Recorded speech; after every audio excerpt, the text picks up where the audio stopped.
warahmatullahi wabarakatuh. Ya, Bapak Ibu, selanjutnya kita dengarkan bersama arahan materi penerapan aksi nyata penerapan budaya positif di sekolah yang akan disampaikan oleh Ibu Nani Iriani Barmawi. Kepada Ibu, disilakan.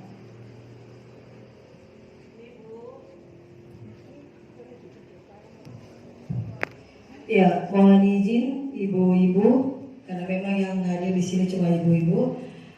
Sebelumnya, Assalamualaikum warahmatullahi wabarakatuh. Selamat siang dan salam sejahtera untuk kita semua. Salam dan bahagia.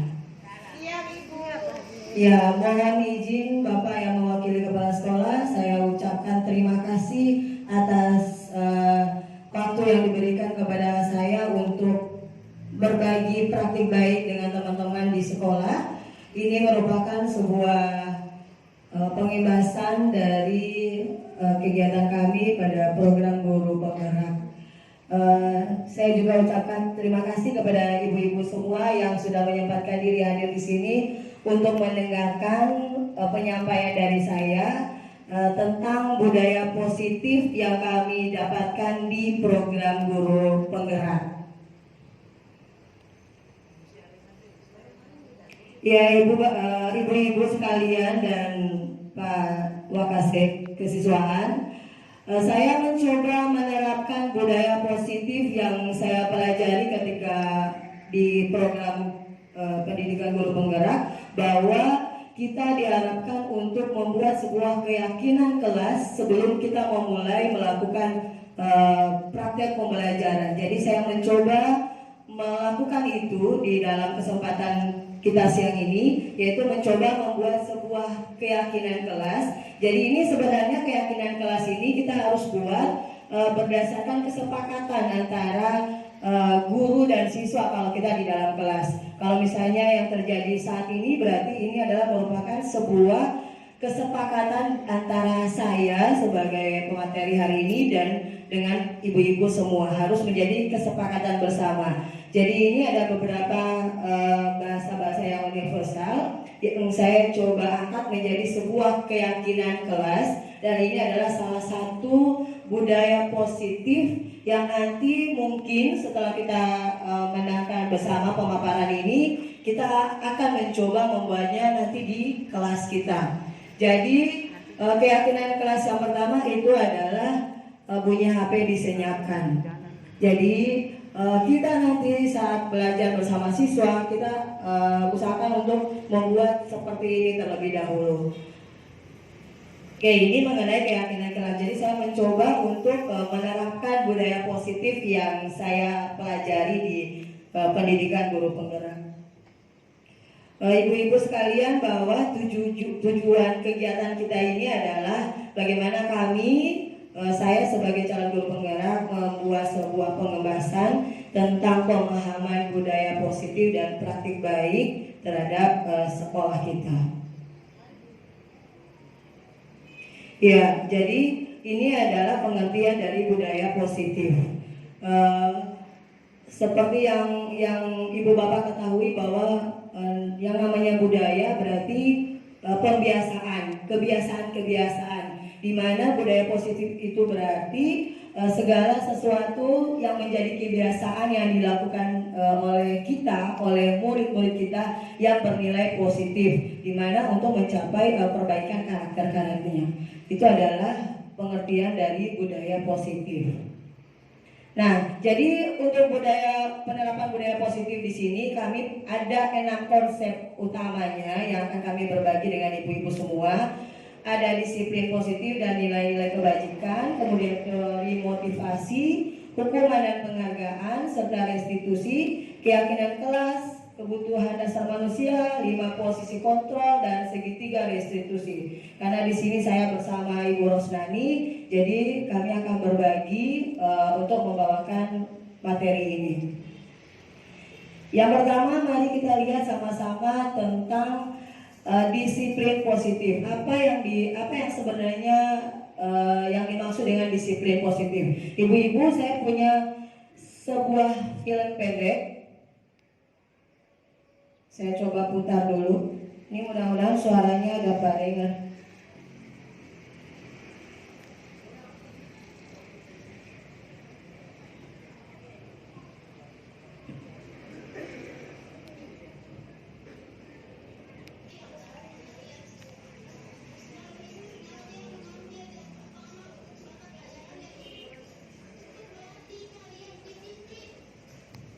Boleh dengar ini?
Ya, ternyata semua mata di pinggir-pinggir. Ya.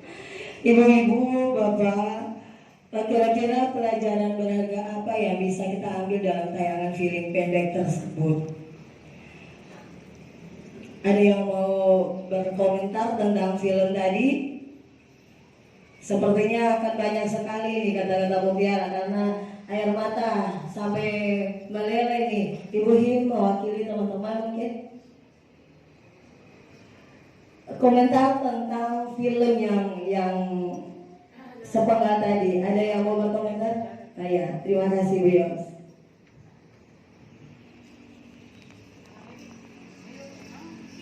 Oke, makasih. Assalamualaikum warahmatullahi wabarakatuh. Dengan saya Ibu Yoslina Mahdi.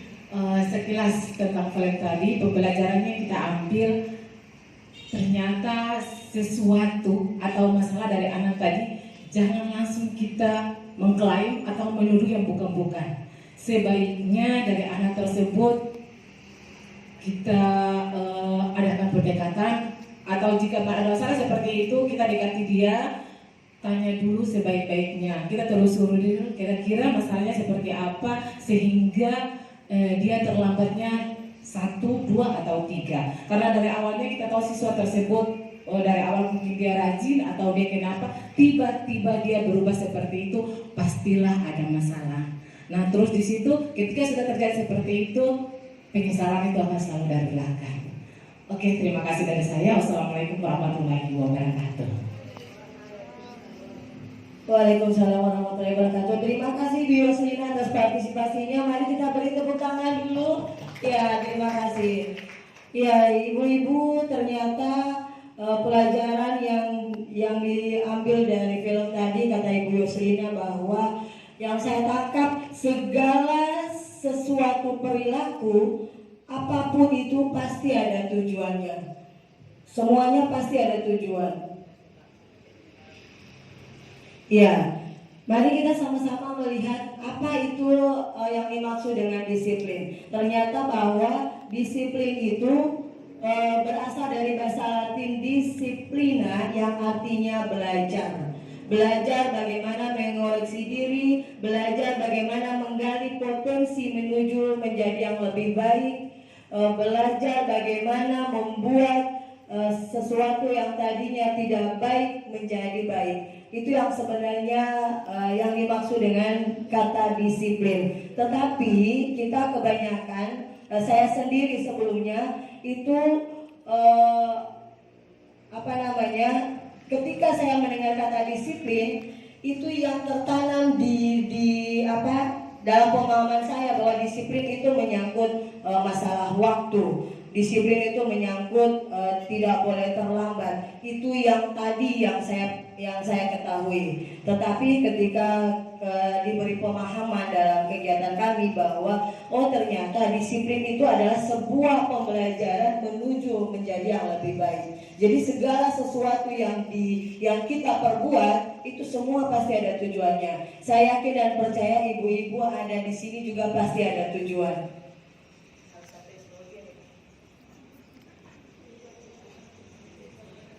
Ya, saya punya satu buah permainan lagi, boleh ya? Siapa sesungguhnya yang memiliki kontrol? Ibu-ibu di sebelah ibu-ibu ada teman-temannya. Coba bayangkan sesuatu yang paling berharga yang ibu-ibu miliki, dan kemudian genggamlah hal berharga itu di tangan kita, jangan lepas.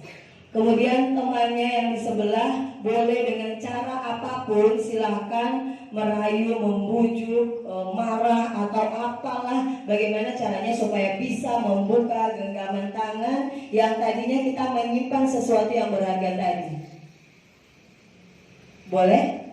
10 detik saja boleh peragakan bahwa bayangkan di tangan kita ini adalah sesuatu yang sangat berharga. Coba temannya yang di samping ambil alih bagian bahwa bagaimana caranya kita bisa membuka atau menutup genggaman tangan kita ini. Kira-kira bisa tidak terbuka? Bisa tidak terbuka? Bisa ya? bisa juga tetap tertutup ya. Kira-kira kenapa bisa terbuka dan kenapa bisa tertutup? Ada yang mau membantu saya? Kira-kira kenapa sampai genggaman tangan kita ini bisa terbuka atau masih tetap kita tutup, tidak mau buka meskipun dirayu, diancam atau apapun? Kira-kira ada yang mau bisa bantu saya? Ibu Yos?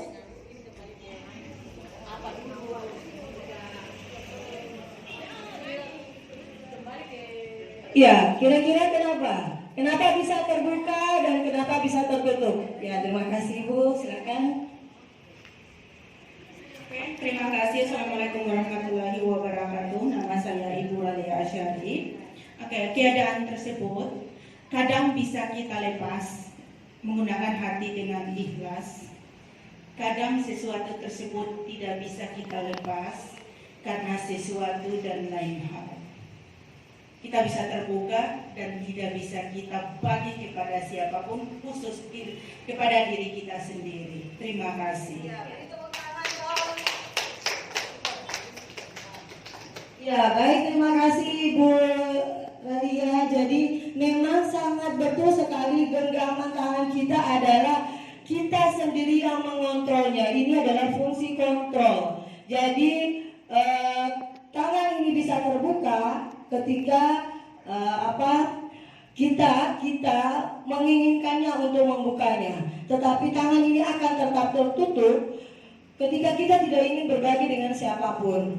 Begitu juga dengan anak-anak kita yang selama ini yang terlihat bahwa kita meminta A, meminta B, meminta C, mereka mengiyakan, mereka ikut, tetapi itu padahal memang pada dasarnya di dalam diri mereka bahwa iya, mereka yang mengontrol diri mereka sendiri. Ketika mereka tidak mau melakukan itu, berarti kita, walaupun kita paksa, kita suruh mereka melakukan A, melakukan B, tetapi untuk kontrol diri mereka tidak mau melakukan itu, maka itu tidak akan terjadi. Jadi sesungguhnya kontrol itu ada pada diri kita sendiri.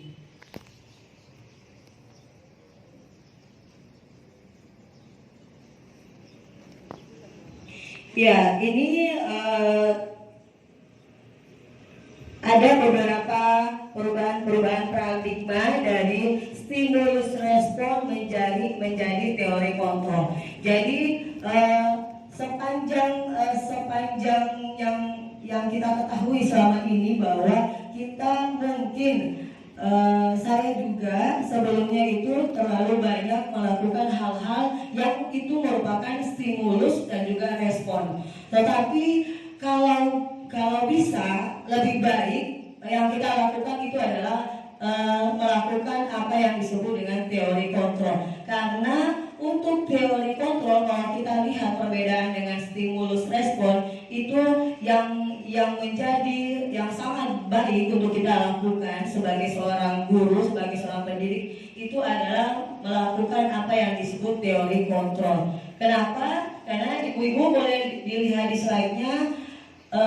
Misalnya nih, untuk stimulus respon itu ternyata kita memandang semua anak itu sama, semua diperlakukan yang sama. Tetapi menurut teori kontrol, ternyata anak itu memiliki gambaran yang berbeda-beda. Jadi mereka tidak sama. Itu melalui teori kontrol. Kemudian juga untuk stimulus respon, perilaku buruk itu ternyata kita pandang sebagai sebuah kesalahan. Apa yang mereka lakukan, yang kita nampaknya buruk, maka itu kita sudah menjelaskan bahwa itu sebuah kesalahan. Tetapi melalui teori kontrol bahwa semua perilaku memiliki tujuan. Baik itu hal yang mereka lakukan di mata kita adalah sebuah kesalahan, tetapi mereka pasti tujuan. Melakukan itu mereka pasti punya tujuannya. Jadi melalui teori kontrol akan lebih baik kita melakukan sebagai seorang guru atau sebagai seorang pendidik.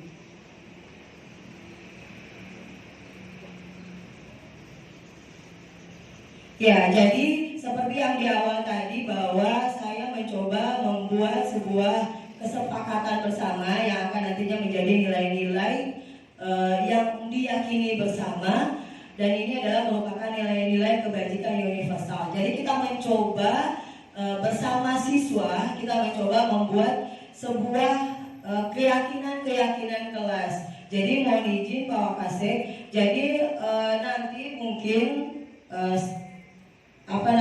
setelah ini kita mencoba, karena kenapa saya bilang kita mencoba Ibu Bapak, karena dalam masa saya mengikuti pendidikan guru penggerak ini, awalnya yang waktu saya menerima materi, saya merasa bahwa sangat bertolak belakang dengan saya. Yang disampaikan ini harus budaya positif itu harus begini, harus begitu, dan saya sendiri merasa wow, ini sangatlah berat. Tapi ternyata perlahan-lahan saya mencoba masuk ke dalamnya, saya mencoba melakukan apa yang menjadi keharusan kami, dan saya merasa bahwa ada sedikit perubahan, baik itu terhadap diri saya maupun terhadap anak-anak di mana saya mengajar.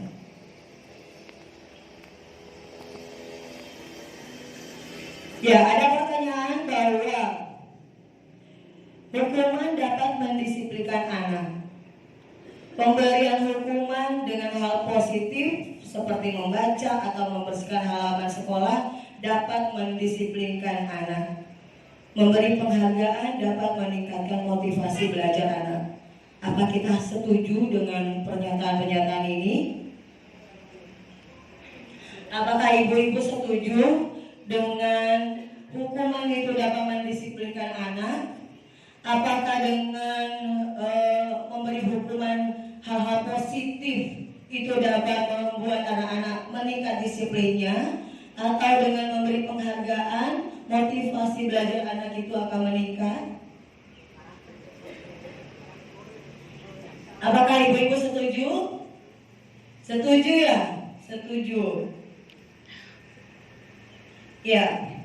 Jadi ketika ibu-ibu menyatakan bahwa ya setuju, memberi hukuman dapat meningkatkan disiplin anak, memberikan hadiah dapat meningkatkan motivasi belajar anak. Saya tanya lagi, dalam teori motivasi itu ada dikenal dengan tiga teori.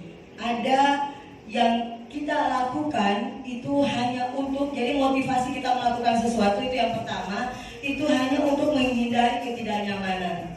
Jadi anak-anak melakukan sesuatu itu karena dia takut dapat hukum, dia takut diberikan sanksi. Jadi dia melakukannya itu dengan motivasi untuk menghindari ketidaknyamanan. Dan ini adalah motivasi yang datang dari luar. Kalau yang datang dari luar pasti akan sebatas di bagian luar saja. Kemudian motivasi yang berikutnya, mereka melakukan sesuatu dengan berharap mendapat imbalan.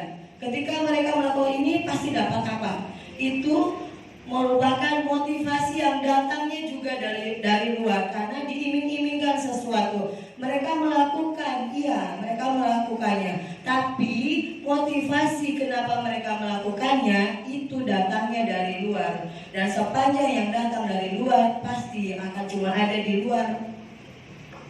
Tetapi di motivasi yang ketiga, bahwa mereka melakukan itu untuk menghargai diri mereka sendiri. Mereka melakukan itu karena keinginannya. Mereka melakukan itu karena mereka mau melakukan sebagai pemegang kontrol. Jadi mereka melakukan ini motivasinya berasal dari dalam diri sendiri. Kalau berasal dari dalam diri sendiri, mereka melakukan karena kesadarannya, karena keinginannya, maka dia tidak akan keluar seperti motivasi yang dari luar tadi. Karena motivasi itu datang dari dalam diri kita sendiri. Jadi ada 3 teori motivasi. Kembali lagi ke pertanyaan tadi, apakah kita menghukum anak-anak? Apakah itu sudah tepat untuk meningkatkan disiplin mereka? Karena tidak. Karena ketika kita hukum, mereka hanya termotivasi tidak datang terlambat lagi karena menghindari hukuman. Mereka kita kasih imbalan, kamu jangan terlambat lagi supaya nilai kamu jangan merah, supaya nilai kamu, dan mereka tidak terlambat dengan berharap nilainya tidak merah, absennya bagus. Tetapi kalau kita membuat mereka sadar melakukan tidak terlambat datangnya dari diri sendiri, maka dengan sendirinya mereka tahu bahwa oh iya, saya tidak boleh terlambat, bukan karena takut hukuman, bukan karena untuk mendapat imbalan. Jadi motivasi mereka melakukan sesuatu itu datangnya dari diri mereka sendiri, bukan karena motivasi dari luar.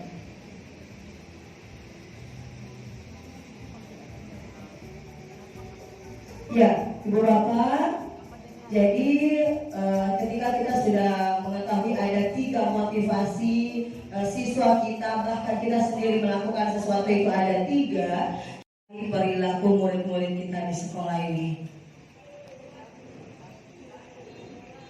Menghindari ketidaknyamanan, iya.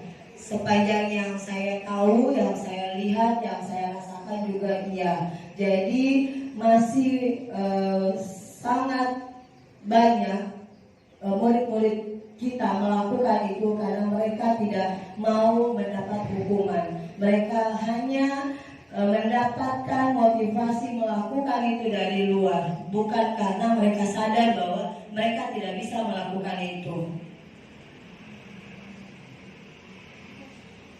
Ya, saya punya satu kasus lagi. Mohon maaf ibu-ibu.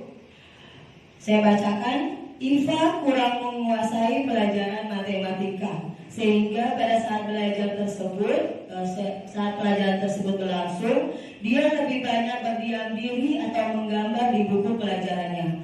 Pada saat guru matematikanya Pak Seno menanyakan pertanyaan, Iva menjadi gugup dan tak sengaja menjatuhkan tasnya dari kursi, serta tiba-tiba menjadi gugup pada saat berupaya menjawab. Seluruh kelas pun tertawa melihat perilaku Iva yang bicara tergagap dan terkejut tersebut. Pak Seno pada saat itu membiarkan teman-teman Iva menertawakan Iva yang tergagap dan malu luar biasa, dan malahan minta Iva untuk maju ke depan dan berdiri di depan kelas sambil menunjuk hidungnya karena tidak bisa menjawab pertanyaan Pak Seno. Kelas makin gaduh dan anak-anak pun tertawa melihat Iva di depan kelas memegang ujung hidungnya. Menurut ibu-ibu, bagaimana yang dilakukan oleh Pak Seno ini, apakah memang sudah benar atau Pak Seno? Ya, kira-kira yang dilakukan Pak Seno ini bagaimana menurut ibu? Dalam kategori hukuman itu seperti apa, konsekuensi itu seperti apa? Saya punya beberapa contoh. Kalau misalnya saya meminta siswa mencatat 100 kali kalimat, saya tidak akan terlambat karena dia terlambat datang ke sekolah. Menurut ibu bapak, ini apakah hukuman atau konsekuensi? Hukuman apa konsekuensi? Konsekuensi ya, coba kita lihat. Ya, ini adalah merupakan hukuman. Mencatat 100 kali kalimat, saya tidak akan terlambat karena kesalahan dia adalah terlambat. Apakah dia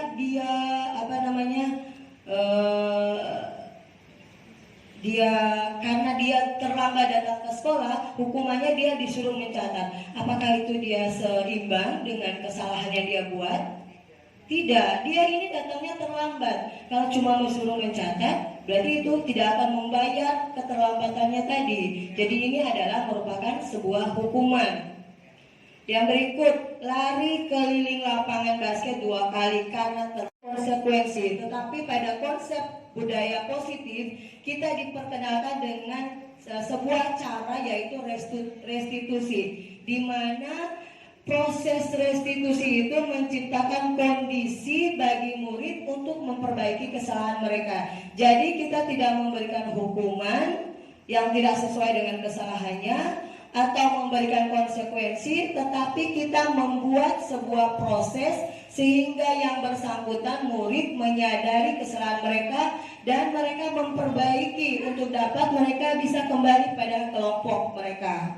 Jadi dalam budaya positif kita diharuskan menghindari hukuman, menghindari konsekuensi, tetapi melakukan restitusi. Bagaimana menciptakan kondisi bahwa anak menyadari kesalahannya, sehingga ketika dia memperbaikinya, itu motivasi yang dia lakukan dalam memperbaiki itu datangnya dari diri sendiri, bukan motivasi yang berasal dari luar.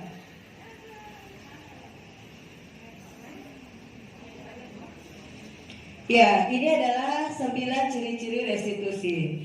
Jadi sekali lagi kita mencoba menghindari hukuman, menghindari konsekuensi, tetapi marilah kita coba melakukan apa yang namanya restitusi. Melakukan proses membuat anak menyadari akan kesalahannya. Di mana ciri-ciri restitusi itu ada 9. Yang pertama, bukan untuk menebus kesalahan, namun untuk belajar dari kesalahan. Jadi mereka menyadari kesalahannya dan kemudian belajar memperbaiki dari yang salah menjadi yang lebih baik. Memperbaiki hubungan, tawaran bukan paksaan. Jadi ketika kita melakukan proses restitusi, kita menawarkan, bukan kita paksa dia melakukan A, melakukan B, tapi kita membuat penawaran. Kalau misalnya kamu melakukan ini, benar apa salah? Kalau salah, harus apa? Jadi kita melakukan penawaran. Kemudian restitusi menuntun untuk melihat ke dalam diri. Jadi mereka melakukan sesuai dengan apa yang ada dalam diri mereka sendiri. Kemudian restitusi mencari kebutuhan dasar yang mendasari tindakan. Restitusi diri adalah cara yang paling baik. Kemudian mengembalikan murid yang berbuat salah pada kelompoknya. Jadi ketika mereka sudah berbuat salah, kita membuat mereka menyadari akan kesalahannya, mereka memperbaiki diri mereka, mereka bisa bergabung bersama kelompok mereka kembali tanpa ada perasaan diskriminasi dan sebagainya. Nah, ini ada beberapa contoh hukuman, konsekuensi dan juga restitusi. Pada hukuman itu sesuatu akan menyakitkan, membuat yang bersangkutan yang kita beri hukuman itu akan terasa sakit. Kemudian pada konsekuensi sesuatu harus terjadi, tetapi pada restitusi itu merupakan pilihan. Bisa terjadi, bisa tidak, karena kita membuat penawaran. Jadi melakukan pilihan. Kemudian misalnya peraturannya adalah, kalau pada hukuman kita bahasanya adalah kamu harus. Itu kalau pada hukuman. Sedangkan untuk konsekuensi kita pasti memberitahu ke anak apa peraturannya, karena kita sudah buat nih peraturannya, kita sudah punya. Konsekuensinya juga sudah ada. Jadi kalau pada konsekuensi kita bertanya kepada anak-anak, apa peraturannya? Sekolah kita memiliki peraturan tidak boleh terlambat. Berarti kalau kamu terlambat, konsekuensinya ini. Nah, itu pada konsekuensi. Pada restitusi, kita mengembalikan keyakinan anaknya. Kita mengembalikan. Kita sudah membuat sebuah keyakinan. Keyakinannya apa? Keyakinannya datang tepat waktu. Jadi kita menghindari kata negatif. Jangan terlambat, tidak boleh terlambat. Itu yang dihindari pada kalimat restitusi. Jadi kita membuat sebuah keyakinan bahwa datang tepat waktu. Ketika anak-anak terlambat, kita bertanya kembali kepada mereka, kamu terlambat, berarti tidak tepat waktu. Kira-kira keyakinan apa yang kamu tidak lakukan. Jadi mereka dengan sendirinya menyadari bahwa mereka sudah melanggar keyakinan datang tepat waktu. Jadi kita membuat penawaran, kita kembalikan kepada diri mereka dan mereka sendiri menyadari keyakinan mereka. Saya contohkan beberapa waktu lalu ketika saya selesai mengikuti materi budaya positif, saya mencoba menerapkan ke siswa. Jadi awal pembelajaran saya mencoba membuat sebuah keyakinan kelas. Jadi saya minta kepada siswa, mari kita buat sebelum kita belajar, kita buat sebuah keyakinan kelas. Awalnya kita buat kesepakatan dulu dan nanti kita ubah menjadi keyakinan kelas. Kira-kira sebelum kita belajar, kita harus apa nih? Kira-kira apa yang boleh kita lakukan? Bagaimana caranya? Nanti kita akan coba dan saya sudah mencobanya di kelas membuat sebuah keyakinan kelas. Jadi saya berharap mudah-mudahan sekolah mengizinkan dan kita semua bisa melakukan ini dari merubah yang tadinya peraturan menjadi sebuah keyakinan kelas. Oke, jadi tadi seperti yang saya sampaikan ada 6 materi kita hari ini, tetapi bukalah matamu. Assalamualaikum warahmatullahi wabarakatuh. Waalaikumsalam warahmatullahi wabarakatuh. Apa kabar semuanya? Baik. Merdeka. Merdeka. Kita pakai baju batik semua ini karena apa nih? Karena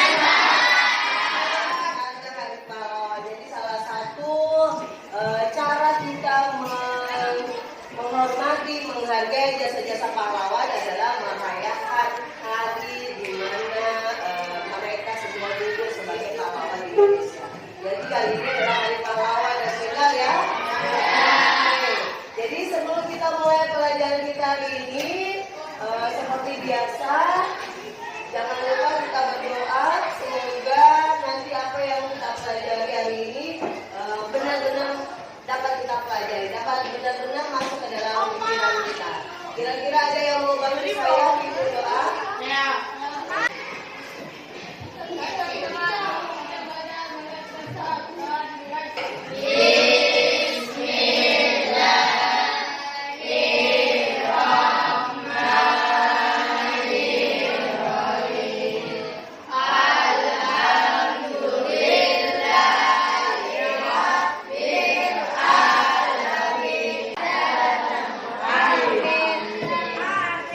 Oke, baik, terima kasih. Semoga doa yang sudah disampaikan tadi dijawab oleh Allah Subhanahu wa Ta'ala. Amin. Sebelum kita belajar ya, pagi ini, Ibu akan memulai dengan membuat sebuah keyakinan. Jadi keyakinan kelas ini akan membuat kita dalam saat pembelajaran merasa yang boleh dan yang tidak boleh kita lakukan. Jadi ini seperti sebuah norma boleh dan tidak boleh.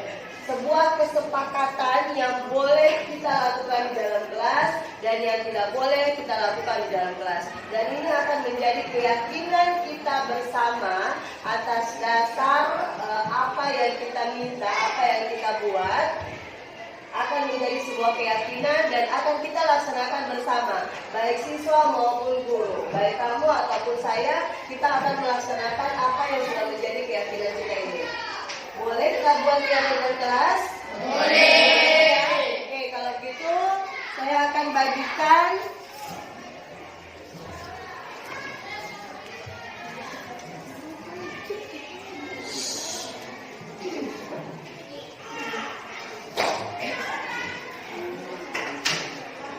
ya, ini kertas post-it. Silakan ditulis. Nanti setelah ditulis, yang sudah ditulis boleh maju dan tempelkan di papan yang sudah saya sediakan. Ada yang sudah selesai tulis, boleh kita tempelkan di sini. Mari silakan, yang sudah selesai boleh maju. Yang sudah selesai tulis ya.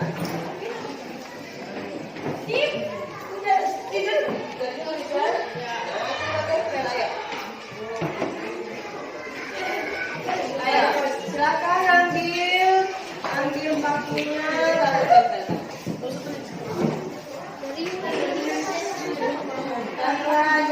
Jangan serobot antri ya mari.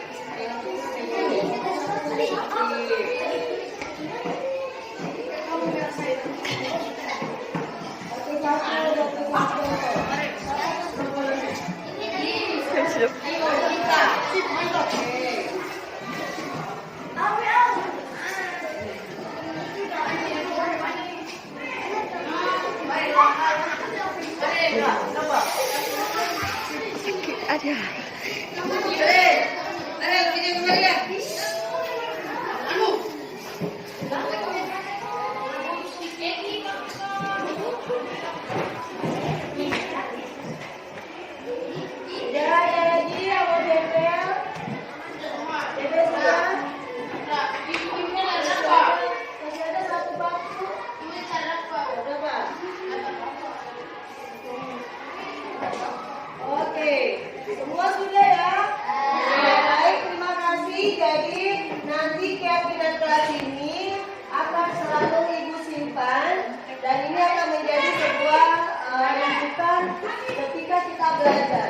Jadi apa yang boleh dan yang tidak boleh kita lakukan di dalam kelas, kita akan merujuk ke sini. Jadi ini adalah sebuah keyakinan yang kamu sendiri tulis dan ini akan menjadi pegangan kita semua. Boleh ya? Boleh. Jadi ini bukan cuma berlaku untuk kamu, tapi berlaku juga untuk saya, kita semua yang ada di dalam kelas ini. Gitu ya? Oke, baik, terima kasih. Ini akan saya simpan dulu. Tangguh